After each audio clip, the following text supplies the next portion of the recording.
Vamos a meditar sobre orar con poder. Estaba recordando un pasaje de la Escritura en donde comenta que Jesús tuvo una reacción extraordinaria frente a una actitud de una persona y eso me llevó a pensar, ¿podemos sorprender a Dios? Y la palabra dice en Lucas 7, del 1 al 10, que entrando Jesús en Capernaum, vino a él un centurión romano rogándole y diciendo, Señor, mi criado está postrado en casa, paralítico, gravemente atormentado. Y Jesús le dijo, yo iré y lo sanaré. Y respondió el centurión y dijo, Señor, yo no soy digno de que entres bajo mi techo, solamente di la palabra y mi criado sanará.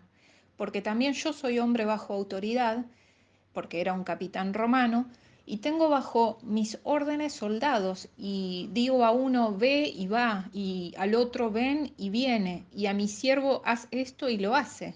Al oírlo Jesús se maravilló y dijo a los que le seguían, de cierto les digo que ni aún en Israel he hallado tanta fe. Acá entonces encontramos que Jesús se maravilló. ¿Podemos sorprender a Dios? Sí, podemos sorprenderlo con nuestra fe. ¿Cuántas cosas serían distintas en nuestra vida si tuviéramos la fe que tuvo este hombre, que le dijo tan solo di la palabra? Todos necesitamos crecer en la fe y no bloquear la gracia de Dios. En la Escritura hay unos pasajes en el libro de Gálatas que también me llamaron mucho la atención, que dicen, no hago nula la gracia de Dios, porque si la justicia viene por medio de la ley, entonces Cristo murió en vano. Necesitamos entender que la gracia de Dios puede ser anulada por nuestra falta de fe. Necesitamos tomar autoridad, aprender a orar, no solamente a orar genérico, sino a orar con poder y quitar todo estorbo de en medio. Los estorbos se hallan en la mente y en nuestro corazón. Por eso también en la misma carta a los Gálatas, el apóstol Pablo dice, no desecho la gracia de Dios. Él primeramente dice, con Cristo estoy juntamente crucificado, ya no vivo yo, Cristo vive en mí y lo que ahora vivo en la carne, lo vivo en la fe del Hijo de Dios, el cual me amó y se entregó a sí mismo por mí. No desecho la gracia, no hagan nula la gracia de Dios. Estas son exhortaciones que tenemos que recordar porque todos necesitamos crecer en la fe y no bloquear la gracia de Dios. Aprender a orar con poder nos va a dar victoria personal, pero también grupal, porque todos tomamos el rol que Dios nos asigna en su reino. Cada uno de nosotros tiene un llamado a la oración, a la intercesión, a traer el reino de Dios en las esferas en las que nos movemos. En el libro de Apocalipsis, en el capítulo 1, versículo 6, dice que Jesús nos hizo reyes y sacerdotes para Dios su Padre. Y como cristianos debemos comprender que no hay nada fuera del alcance de la oración. La oración puede hacer todo lo que Dios puede hacer y Dios quiere hacer cualquier cosa, puede hacerlo también. Y es imperativo aprender a orar con poder, a orar en el espíritu, a orar para obtener respuestas. El mayor fracaso en la vida de muchos cristianos es no aprender a orar. No hay ningún pecado en nuestra vida que la oración no pueda evitar. No hay ninguna necesidad en nuestra vida que la oración no pueda suplir. Y no hay nada fuera del alcance de la oración. Por eso es importante que miremos el modelo de oración que nuestro Señor nos dio en Mateo 6:9 y ahí explorar qué es lo que dice sobre cómo orar. Porque los discípulos también les preguntaron a Jesús y le dijeron, ¿cómo tenemos que hacer para orar? Y Jesús les dijo, oren así. Padre nuestro que estás en los cielos, santificado sea tu nombre, venga tu reino, hágase tu voluntad como en el cielo, así también en la tierra. El pan nuestro de cada día, dánoslo hoy. Y perdónanos nuestras deudas como también nosotros perdonamos a nuestros deudores. No nos metas en tentación, mas líbranos del mal, porque tuyo es el reino, el poder y la gloria por los siglos de los siglos. Amén. Valoremos los siguientes principios en el modelo de la oración que nos dejó el Señor Jesús. Primero es orar con adopción, teniendo en cuenta que somos hijos de Dios, no como huérfanos, no como destituidos de la gloria de Dios, sino como coherederos con Cristo, hijos del Rey Altísimo. No todos son hijos de Dios. ¿Por qué? Porque se necesita nacer de nuevo y Cristo vive en nuestro corazón. Esa es la pregunta que tenemos que hacernos. Y si estamos alejados de Dios, necesitamos reconciliarnos con Él. Jesús le dijo a los fariseos que no eran salvos. Los fariseos eran religiosos en ese tiempo, se sabían la Biblia de memoria, pero sus corazones estaban lejos de Dios. Y él les dijo, ustedes son de su padre el diablo, porque quieren satisfacer los deseos de su padre. Qué palabras fuertes, ¿no? Les hizo ver que ellos tenían su corazón en otro lado. ¿Quiénes son los verdaderos hijos de Dios? La palabra dice en Juan 1:12, los que recibieron a Jesús como hijo de Dios y creyeron en su nombre. Por eso, la oración modelo arranca con Padre Nuestro. El segundo punto es orar con sumisión, o sea, en la voluntad de Dios. Por eso dice, venga tu reino y sea hecha tu voluntad, como en el cielo, así también en la tierra. Y es como decir, si tu voluntad y mi voluntad no concuerdan, renuncio a mi voluntad para que se haga la tuya, Dios. Cuando las dos voluntades están en conflicto, lo que tenemos que hacer es que la voluntad de Dios tenga libre curso de acción. No tenemos que aferrarnos a la nuestra, porque el corazón es engañoso. La palabra dice, más que cualquier cosa, ¿quién lo conocerá? Muchas veces deseamos cosas que no nos convienen, no van a ser lo mejor. Dios sabe y tiene visión del panorama completo. Por eso mejor es buscar su voluntad y buscar la voluntad de Dios y seguirla, o sea, también accionar. Y para poder buscar la voluntad de Dios, tenemos que tener el sentir que hubo en Cristo, que Cristo justamente oró esas palabras. Si puede pasar de mí esta copa, Padre, que pase de mí, pero que se haga tu voluntad, no la mía. Y él también se mostró humilde. Él en Filipenses 2, del 5 al 14, nos dice que el sentir de Cristo fue que él no estimó el ser igual a Dios como cosa que aferrarse, sino que se despojó de sí mismo, se humilló a sí mismo y dio su vida obedientemente hasta la muerte y muerte de cruz, por lo cual Dios también lo exaltó hasta lo sumo, le dio un nombre que es sobre todo nombre, para que en el nombre de Jesús se doble toda rodillas de los que están en los cielos, en la tierra, debajo de la tierra, y toda lengua confiese que Jesucristo es el Señor, para la gloria de Dios Padre. Y ese sentir que hubo en Cristo fue de despojarse de sí mismo, fue sumiso, fue humilde de corazón, a pesar de ser Dios, Él se humilló, pero también vemos que el sentir de Cristo fue galardonado porque Dios lo exaltó a lo sumo. Y así también pasa con nosotros. Si nosotros tomamos una actitud de humildad, el Señor nos va a exaltar. Jesús se postró sobre su rostro orando, diciendo, Padre mío, si es posible, pase de mí esta copa, pero que no se haga como yo quiero, sino como tú. Nosotros tenemos que orar así, hágase tu voluntad. Y teniendo en cuenta que la voluntad de Dios es la mejor para nuestras vidas. Eso de ninguna manera significa que van a ser menos bendiciones cuando oramos por la voluntad de Dios, sino todo lo contrario, va a ser más bendiciones para nuestra vida, libertad en el espíritu, autoridad. ¿Cómo conocer la voluntad? Porque muchas veces oramos por la voluntad y no sabemos, leyendo la palabra, permitiendo que ella pase de las páginas escritas a nuestros corazones. Orar al Padre a través del Hijo y del Espíritu Santo.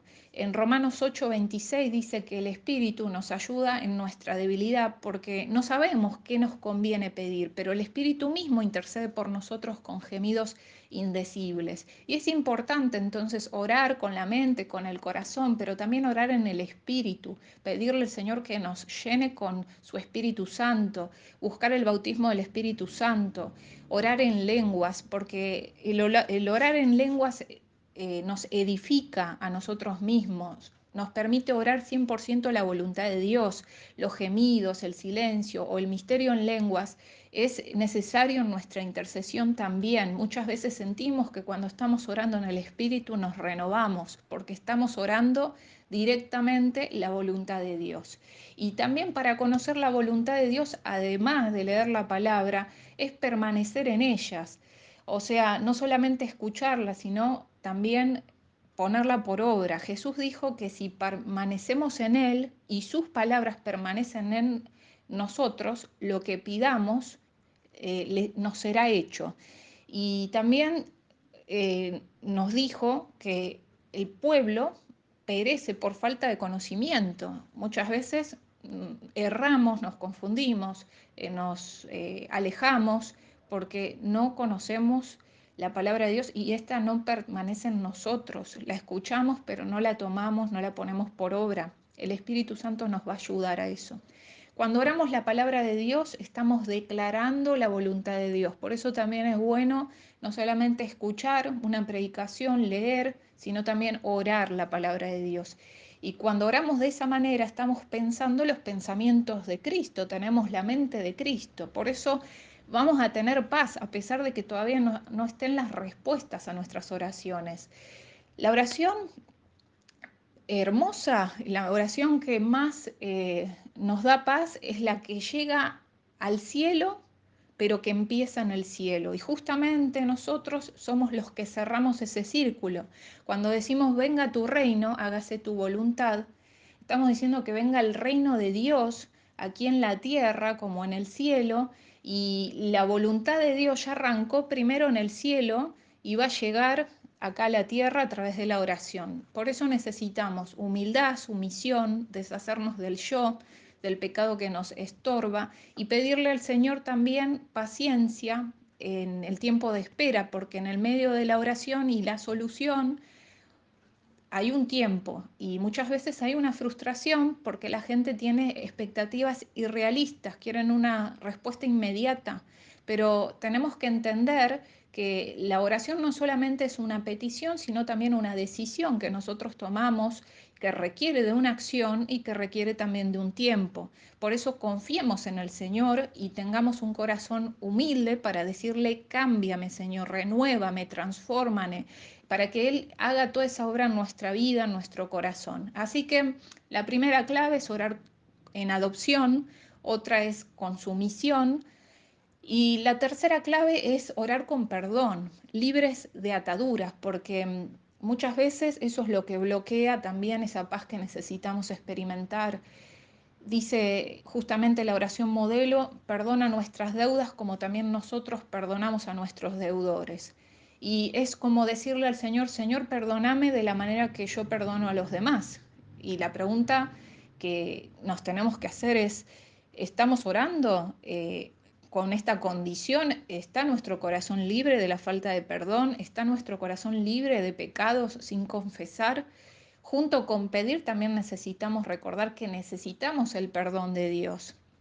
En el Salmo 66:18 dice, si en mi corazón yo hubiese consentido la iniquidad, el Señor no me habría escuchado. O sea, si le doy a mi corazón lugar al pecado, es como en vano. También dice en Isaías 59, del 1 al 2, he aquí que la mano de Jehová no se ha cortado para salvar, ni su oído se ha ensordecido para oír. Sus iniquidades son las que hacen separación entre ustedes y Dios. Sus pecados han hecho que su rostro se oculte de ustedes para no escuchar. Por eso cuando estamos en pecado no podemos escuchar a Dios. No es que Dios no nos escucha, Él quiere salvarnos, Él quiere limpiarnos, pero nosotros no podemos escuchar a Dios, nos estamos rebelando inconscientemente o conscientemente al abrazar el pecado en nuestra vida. Entonces, primero tenemos que enfrentar nuestro pecado, arrepentirnos, sacarlo de nuestro corazón, y la única manera es pidiendo perdón a Dios. En Juan 1:9 dice, si confesamos nuestros pecados, Él es fiel y justo para perdonar y limpiarnos de toda maldad. Dios nos perdona de la manera como nosotros perdonamos a otros, según esta parte del Padre Nuestro. Por eso quitemos todo estorbo en la oración para que justamente esta experiencia sea efectiva y sea de liberación. El cuarto punto es orar con convicción, con fe. Dice la palabra en esta oración modelo, el pan nuestro de cada día, dánoslo hoy. Hablamos de pedir sobre la provisión de las necesidades que necesitamos, que pueden ser físicas, emocionales y también espirituales. El pan de vida es Jesús, necesitamos de la presencia de Dios y tenemos que ir allí con la convicción y la fe de que como buen padre Él nos va a dar todo lo que necesitamos. Y también habla sobre no nos dejes caer en tentación, líbranos del mal. Necesitamos dejar la defensiva y asumir ofensiva orando, siempre no pidiéndole solamente a Dios que nos rescate cuando nos caemos, sino de ser firmes para no caer. Decirle al Señor, Dios, líbrame del mal, guíame para que no caiga, para que no tome malas decisiones. En Santiago 4:7 dice, resistan al diablo y él huirá de vosotros. Entonces tenemos que ponernos la armadura de Dios todos los días, tomar la autoridad con la plena convicción de que Dios es poderoso. En Romanos 12:21 dice, no seas vencido por el mal, vence con el bien el mal. Y por último, tenemos que orar con adoración. El Padre Nuestro arranca adorando y termina adorando. Y dice, Padre nuestro que estás en los cielos, santificado sea tu nombre. Estamos diciendo que Dios es santo. Estamos diciendo que su nombre sea exaltado. Y concluye diciendo, porque tuyo es el reino, el poder y la gloria por los siglos de los siglos. Amén. Y eso es una alabanza. La alabanza es una expresión de la fe y toda oración poderosa va a estar saturada de la alabanza justamente, porque podemos pedir, podemos limpiar el corazón, podemos soltar las cargas, podemos orar en fe, interceder, pedir por una situación personal y después alabar a Dios, que Él es grande, que Él es poderoso para hacer mucho más abundantemente de lo que creemos. Por eso toda oración poderosa alaba a Dios. Y cuando oramos en la voluntad de Dios con corazones limpios, entonces vamos a tener la plena convicción de que Dios responde, que tenemos paz a pesar de las circunstancias. Volviendo al pasaje inicial, en donde el Señor se sorprendió, Él se sorprendió por la fe de este hombre y este hombre le dijo, Señor, solamente di la palabra. Y Jesús le dijo, ve como creíste, te será hecho. Y así tenemos que orar con mucha fe y maravillar al Señor con nuestra fe, porque no solamente es de honra para el Dios de los cielos, nuestro Creador, es no hacerlo mentiroso, sino confiar en Él, sino que también es de bendición para nuestra vida, es sano orar con fe, tener un corazón más liviano. A veces la oración parece no tener un impacto porque no oramos a Dios como Padre, porque nunca hemos sido salvos, o no oramos en la voluntad de Dios, no estamos diciendo venga tu reino, sea hecha tu voluntad, sino que estamos diciendo venga mi reino y que sea hecha mi voluntad. No pedimos diciéndole al Señor, dame lo que necesito, sino que le estamos diciendo lo que yo quiero y no soltamos el pecado, no lo confesamos, no nos arrepentimos. Por eso nuestra oración hoy puede ser, Señor, aumenta mi fe, venga tu reino, hágase tu voluntad, como en el cielo, también en la tierra, te entrego mi vida y no ponerle límites al Señor, maravillarlo con nuestra fe como lo hizo este capitán romano y de seguro vamos a ver la misma respuesta que como creíste te será hecho. Oramos, Señor, te damos gracias por este día, gracias porque podemos meditar en la importancia de la oración, en todo lo maravilloso que es poder hablar con vos. Gracias porque a través de ella podemos soltar todas las cargas, podemos ser libres de todo pecado, de toda falta de perdón, de toda eh, bronca, de toda incluso incertidumbre, temor y todo lo que gobierna nuestra vida. Gracias porque vos nos mostrás que vos sos un Dios en quien podemos confiar, vos sos un Dios que se alegra en la fe de sus hijos y sos un Dios al cual podemos llamar Padre. Por eso en esta hora queremos orar, Padre, que venga tu reino, que se haga tu voluntad, como en el cielo, también aquí en la tierra. Señor, vos nos llamaste a ser reyes y sacerdotes. Estás llamando a un reino de sacerdotes que estén en la tierra iluminando y llevando también y compartiendo las buenas noticias sobre tu gloria, sobre tu presencia, sobre tu amor, sobre la esperanza que tenemos en ti. Señor, rogamos que podamos crecer en la fe, que podamos crecer en la oración, que podamos crecer en la intercesión. Te pedimos que el fruto de tu Espíritu llene nuestra vida, que nos dé amor, gozo, paz, paciencia, benignidad, dominio propio, todo lo necesario, Señor, para salir adelante y para tener fe, Señor, en ti y perseverar en este camino, Señor, que se cumpla tu propósito en nuestra vida, que se haga todo lo que vos quieras en nosotros, Señor. Renueva nuestra mente, nuestro corazón, nuestro entendimiento. Te entregamos todas las causas que vos ya conocés y te damos gracias. Alabamos tu nombre porque tuyo es el reino y la gloria por los siglos y los siglos. Amén.